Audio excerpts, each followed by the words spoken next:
start. Today we are very, very privileged to be hearing from Rav Gidon Weitzman.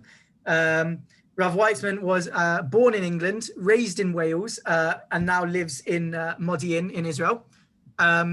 He is the director of the Pua Institute in America, and is an expert on medical halacha and scientific halacha. And he's also written 3 books on Rav Kook. So we are honored to have you with us. And without further ado, I'll hand over to Rav Weitzman. Thank you so much. Toda rabba. So thank you very much for the opportunity to speak. And I see that my very good friend Rabbi Kellersberg is here. So Birushuto and Birushutchem. This week's Parashat Bo, contains the first mitzvah in the Torah. You remember the first Rashi on the Torah? What does the first Rashi on the Torah say? Amar Rabbi Yitzchak, lo הייתה תורה צריכה להתחיל אלא מהחודש הזה לכם, ראש חודשים, שהיא מצווה ראשונה שנצטווה בישראל. The Torah, says Rabbi Yitzchak, should not have started with Bereshit bara Elohim. It should have started with this week's parasha, with HaChodesh Hazeh Lachem. The first month should be the first month to you is Rosh Chodesh Nisan. That's the first mitzvah that the Jewish people received. So we all ask, why did it start with Bereshit? Koch Masav Egid Le'amor Latet Lem Nachalat Goyim. That Kadosh Baruch Hu wanted to tell us that really he owns the whole world. But really the question of Rabbi Yitzchak is actually a bigger question. Why does the Torah start with this week's parsha? What does the Torah start with Bo? What does the Torah start with? The first mitzvah. If we would have a vad, if we would have a Bnei Akiva vad, and we would say, what do we think should be the first mitzvah of the Torah? So I'm sure we come up with lots of good mitzvot. Honoring your parents is a good mitzvah. Learning Torah is a good mitzvah. Keeping Shabbat is a good mitzvah. Coming to live in Eretz Yisrael is a good mitzvah. There are many good mitzvot.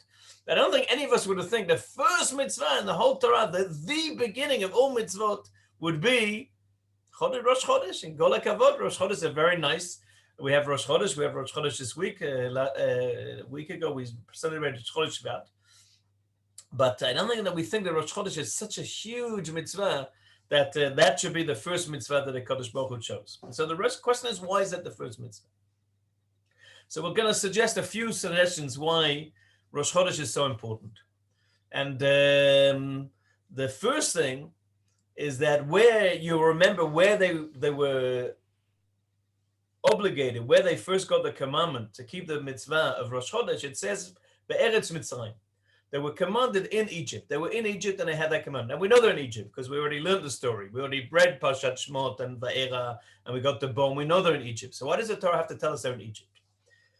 Maybe the first thing is, in order to be a separate unit, you have to have your own time. If you think about it, all of you, you're in university, or you're working, or you're involved in other people in England. So they have their own time. And for us, we have our own time. We have the time of, today is Chet Shvat, already Tet Shvat. So we have our own sort of circle of what's going on. That circle of going on is not only what the time is. What is the time now? So if you would tell me that I'm supposed to give a shiur at 8 o'clock, and we agree 8 o'clock, but we just don't agree what 8 o'clock means. So we're going to be in different circles of time. So in order to have an agreement to become, what does time mean? We have to have a national agreement or a social agreement that time means this thing, that 10 o'clock means this, 8 o'clock means this, the first thing in the morning means this, Shabbat means this, the day of rest means this. If you get on your Google Calendar, one of the first things it asks your Google Calendar, what is the first day of the week? And you have to decide what's the first day of the week. Why does it have that question? Because for everybody, the first day of the week is something else. If you're working in a 9 to 5, Monday to Friday job, so the first day of the week is Monday. If you're a person that keeps Shabbat, the first day of the week is Sunday, because that's when that's Yom HaRishon. So our agreement about time makes us a separate group. That makes us to become some sort of organic group is around how do we agree when time appears? How does time affect us? And therefore, the first mitzvah that they're obligated, and remember, Rabbi Yitzchak's question wasn't the first mitzvah. It's not the first mitzvah at all. The first mitzvah of the Torah is Pruruvu, is to be fruitful and multiply. The second mitzvah is not to eat Gidon Asher, or is to do Brit Milah. And the third mitzvah is to not eat Gidon Asher. But the first mitzvah that the Jewish people were commanded, Shnitztavu by Yisrael, How do you become a Jewish people? You have to have your own time.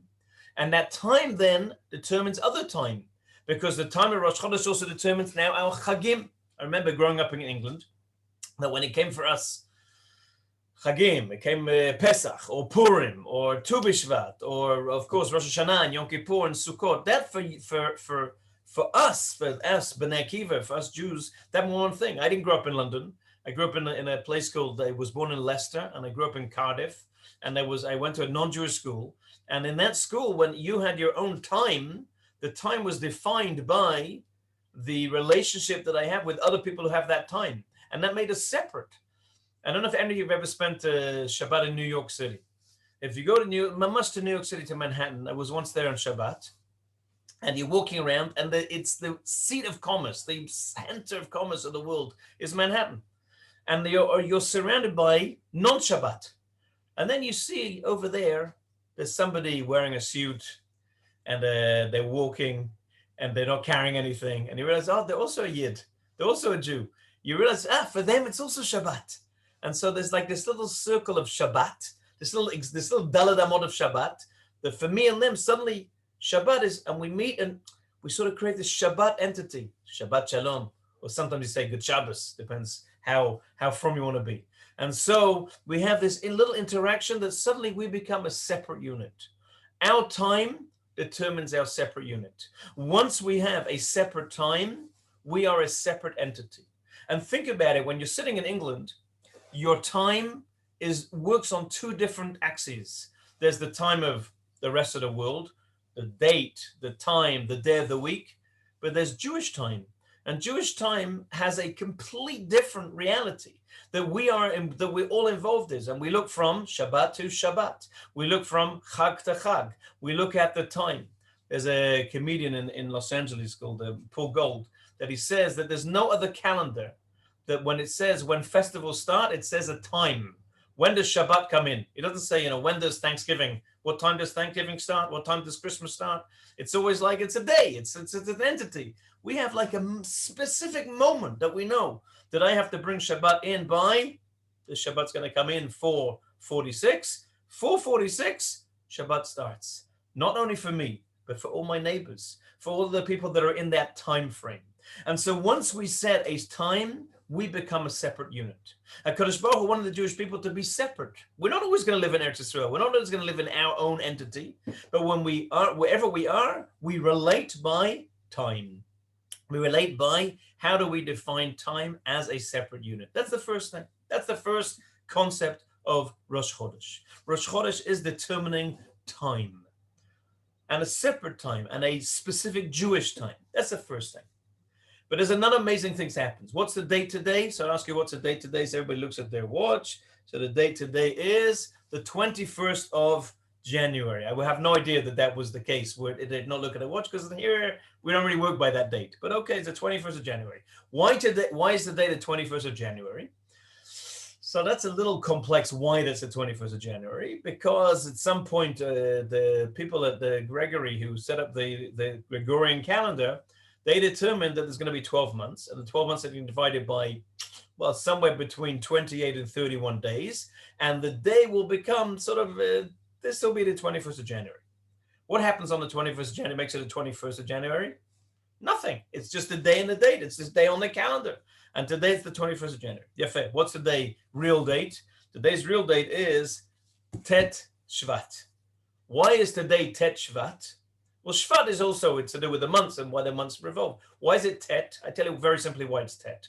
You go outside and you look at the phase of the moon, and the phase of the moon is around a third of the development of the new moon. The new moon is when the moon just started, until the full moon, which will be on the 15th. That's true not only for Shvat, that's true for every single month. That we determined that time, that today is Tet, because if you look at the Tet of every single month, not only now, but since Moshe Rabbeinu and Aaron HaKohen were in Egypt, Tet of every single month, the moon is at exactly the same phase. And that's the same for every single day of the Jewish month. The moon is at a specific phase. It's the same of every single day, of every single month, of every single year, of every single decade, of every single century, of every single millennia, the moon is exactly at the same face. It's an interesting idea to think about it. So why do we count by the moon? The sun doesn't change on the same level. The sun stays the same. There's the days get shorter and longer. We're at a shorter time of the days. The days are now starting to get longer. But the moon does change. Why do therefore we count by the moon? There's a very strong, powerful message here. The world changes. Not only does the world change, but your reality changes. You, the Jewish people, have the ability to change. And you're not stuck in a particular point and that you can't do anything about it.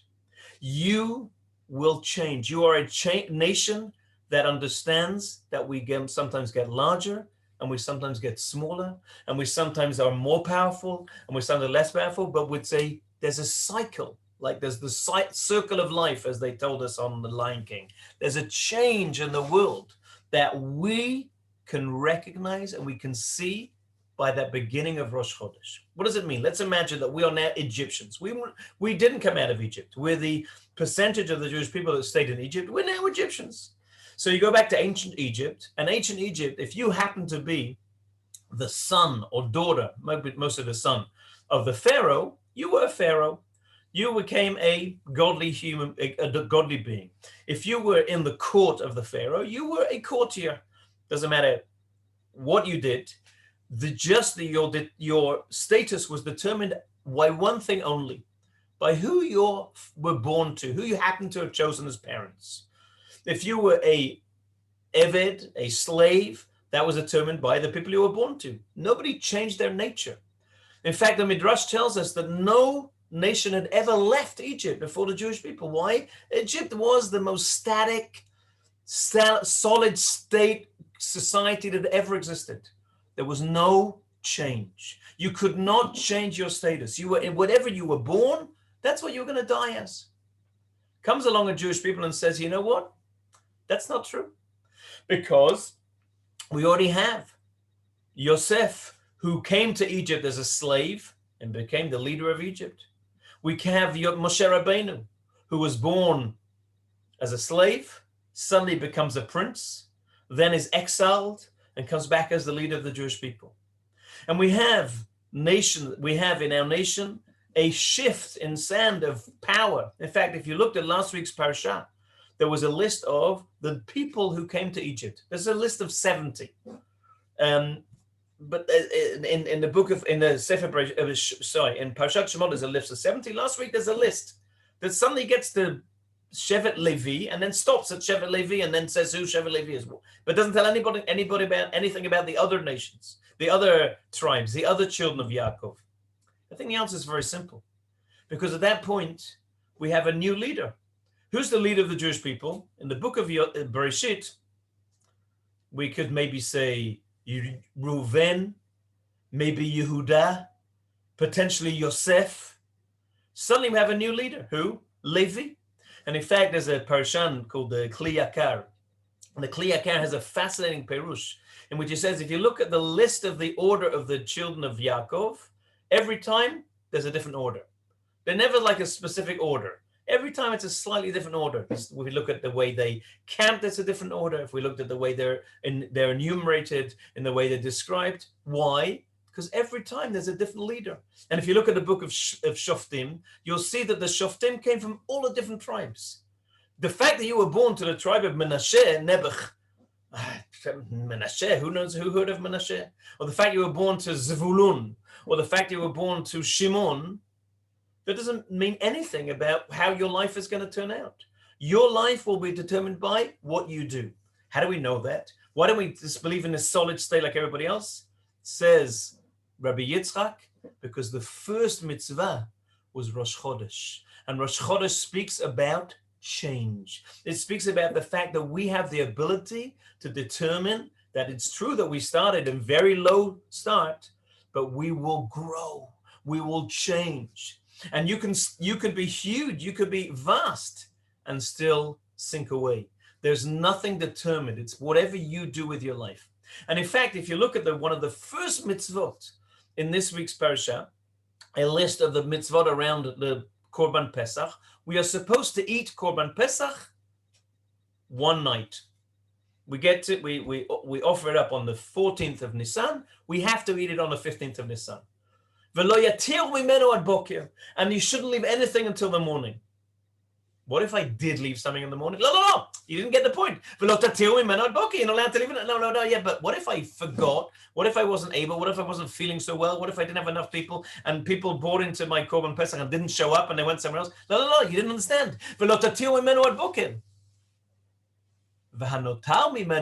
Says the verse.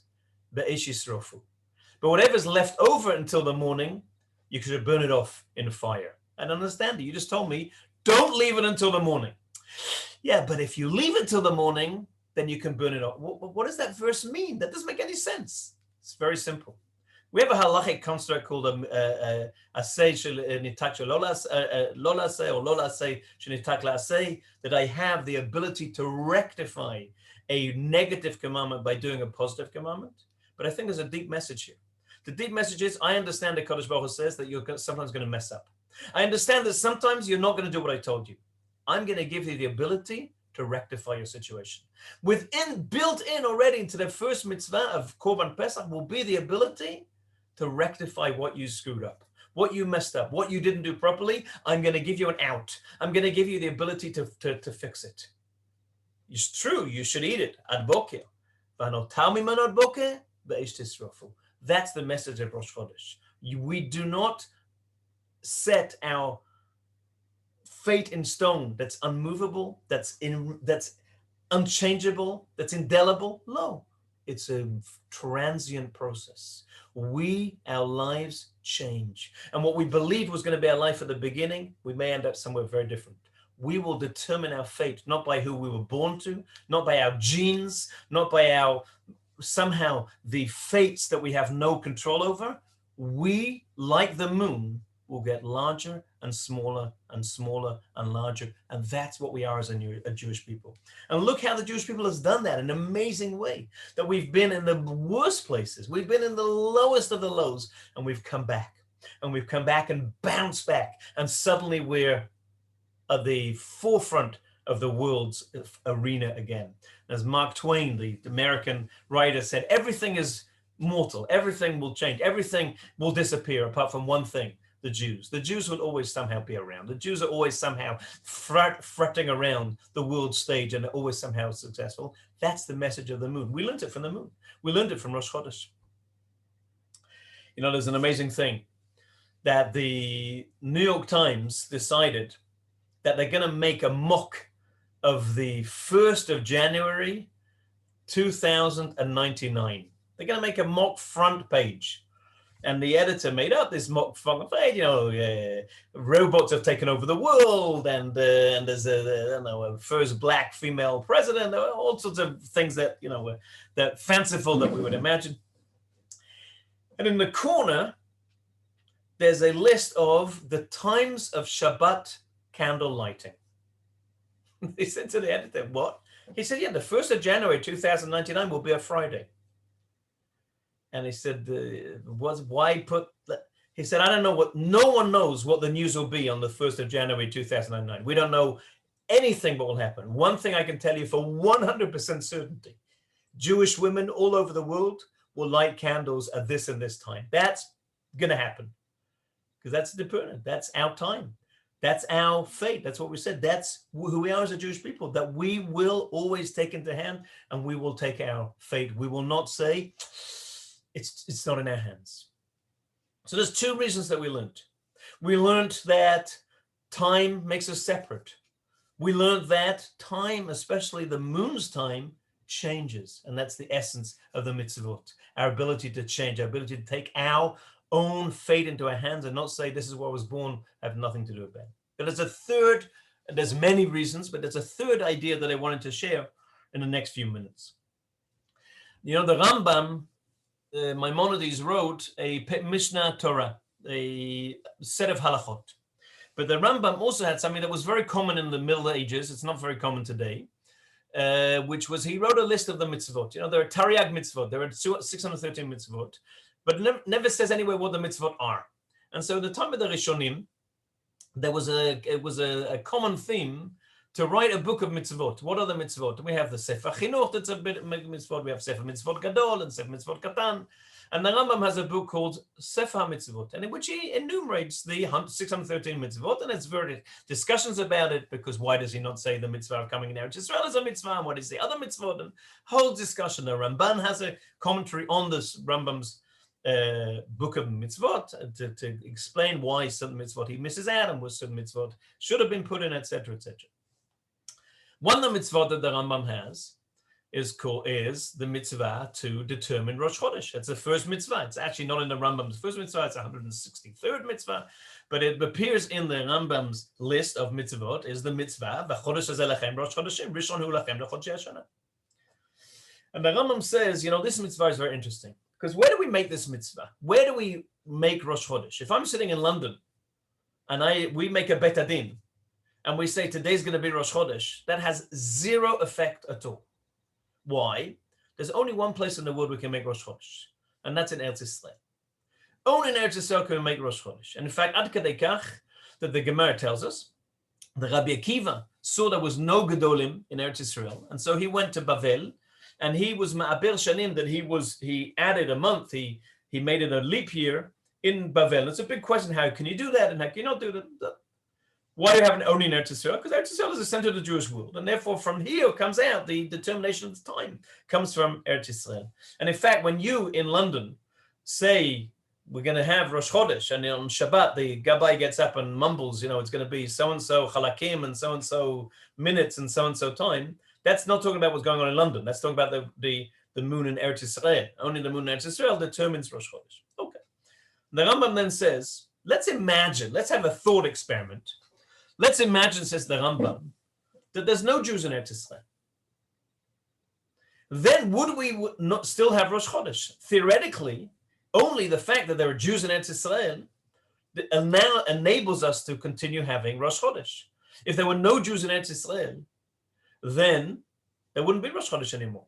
It would be annulled. And we know that that's not true practically today, because Hillel HaZaken, in the time of the Gemara, the end of the Gemara, he saw that we're going to lose this ability to calculate the time of Rosh Chodesh, and therefore he set up a calendar, which is the calendar we have today, that's a perpetual calendar. But the Rambam says, imagine that we don't have a Jews in Eretz Yisrael. We wouldn't have Rosh Chodesh, really, theoretically, because we'd have lost that Masorah. But the Rambam, in the middle of saying that, says the Varkase. He says an amazing thing. He says, let's imagine, says the Rambam, she'ein Yudim be'Eretz Yisrael. And then he catches himself, the Rambam, in the middle of his sentence, and he says, Chalila v'chas lomar kazeh davar. God forbid to say such a thing, because the Kodesh Baruch Hu promised that he won't erase the Jewish people. And then if we don't have that, imagine, who talks about erasing Jewish people? We're talking about not having Jewish people in Eretz Yisrael. If there was no Jews in Eretz Yisrael, then we'd have then we'd have to make Rosh Chodesh somewhere else.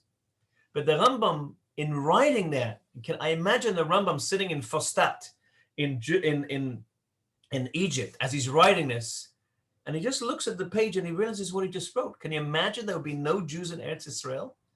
Chalila v'chas lomar ken. God forbid to say such a thing. Why? And the Rambam says an amazing thing. The Rambam, who does not write that there's a mitzvah to come and live in Eretz Yisrael, in the Sefer Mitzvot at least explicitly, the Rambam says because the Kadosh Baruch Hu promised that he won't erase the Jewish people.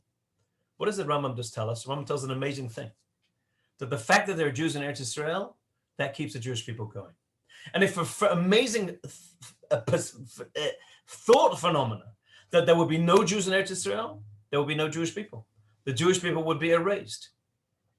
Now that's an amazing thing, because we know historically that there were Jews in Eretz Yisrael the entire time of Galut. When we went into Galut Bavel, we went to Galut Edom. We know there were always Jews. In fact, there's a family that lived in Pekin in the north of Israel until the last person in Pekin died a few years ago. And already now we're back in Eretz Yisrael. So there was never a time ever in our history, since Moshe Rabbeinu stood at the Avot Mo'av al Yaden Yerecho, and Yeshua later on moved into Eretz Yisrael. Since then, there's never ever been a time that there've been no Jews in Eretz Yisrael.